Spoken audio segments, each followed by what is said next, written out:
Hello guys, gawa tayo ng salad, garlic, green pepper, bacdones, tsaka tomato. Yan yung aking salad for today. Kasi ang aking niluluto ngayon guys is kabsa chicken. Hindi na ako mag-regular sa lata kasi walang cucumber. Kaya ito na yung salad na gagamitin ko.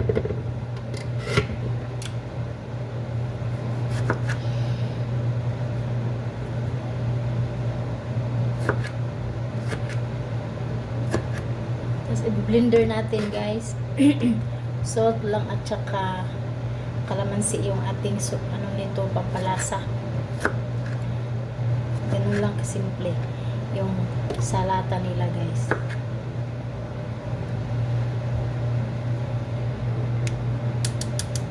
With bacdones. Ilagay ko muna yung bacdones.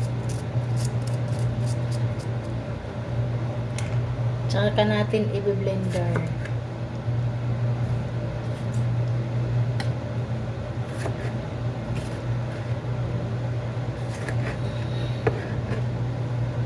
Dahil nakasalang yung ating manok.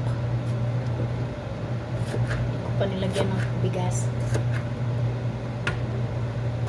Late na ako nagising, 10 na ako nagising. Kaya 11 na ako nakapag-start magluto.